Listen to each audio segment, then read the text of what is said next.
enough for the world to consider her a saint way before her death. In her preaching, she ignited interest and attention through realistic and heartwarming anecdotes on life and people. Using themes and settings so remarkably simple, Mother Teresa sought what is good and true. Teodoro Benigno's piece, The Earthquake, a Tragedy and a Sacred Moment, describes one such moving anecdote narrated by Mother Teresa. From the devastating and tragic backdrop of an earthquake, fill your heart with the tremors of genuine love and sacrifice. Contestant number 9.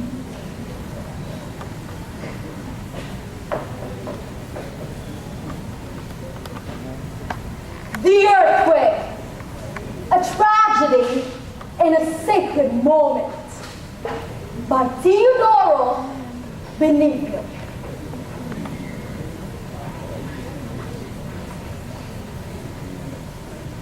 Death has always been a stranger to the Philippines. By that, I mean death by natural calamity.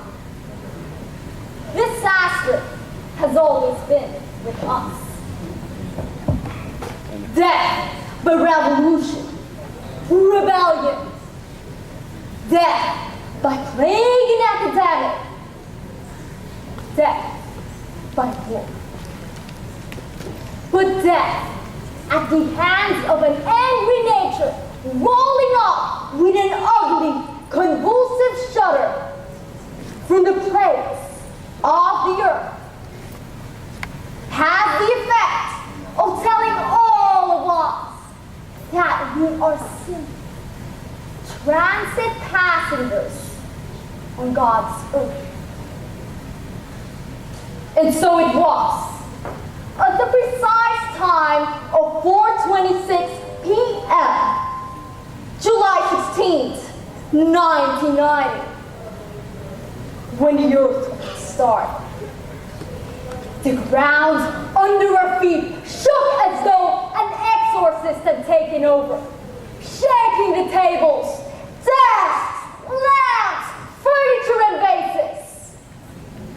Shaking again, and still again. We really thought that a little world in the Philippines would dissolve into a gaping earth and twisted woman. Ladies and gentlemen, suddenly we remember Mother Teresa. It was her first visit to the Philippines. There was this breakfast meeting at the Manila Hotel. She was a wisp of a human being.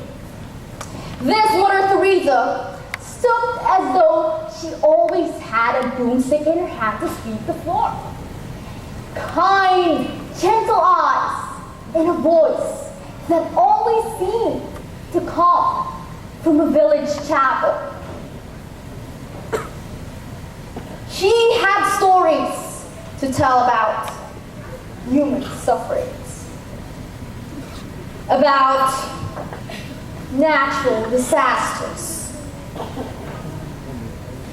And she told them with simplicity, only a living saint like her is capable of.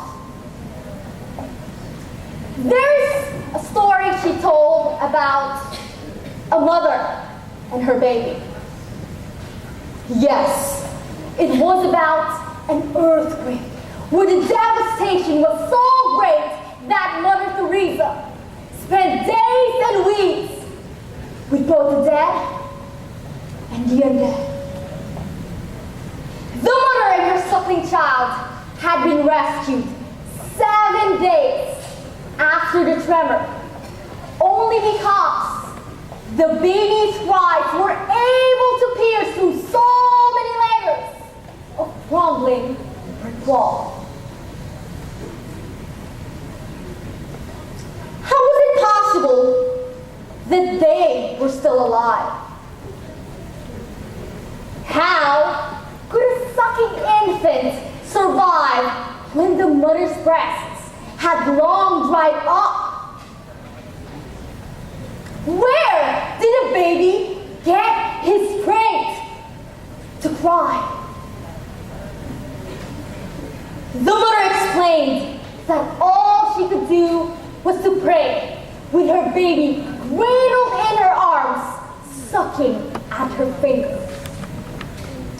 The mother had punctured her middle finger deliberately so blood would constantly flow, and she gave it to the baby to suck. A trickle of red that sustained life in that terrible, awesome darkness where everything had closed in, except the mother's will to pray and to survive. And so the child survived day after day. Her infant cries, growing stronger with the infusion of the life's most precious fluid. Until finally, these cries caught the ears of the rescue team, whose members couldn't believe that they were hearing a baby crying deep within the ruins many days later, when they had already given up.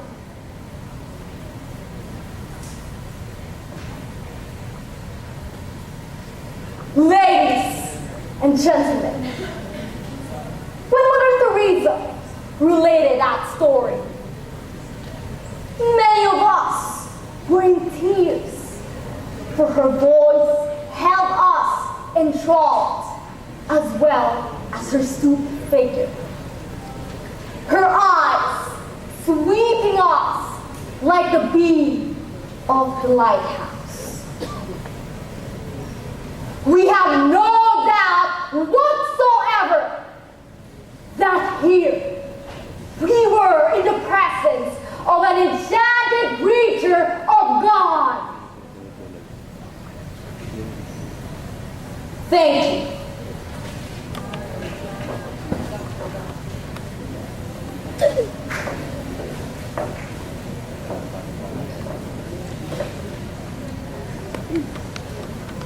In 1950s America, people of color, blacks, Hispanics, Orientals,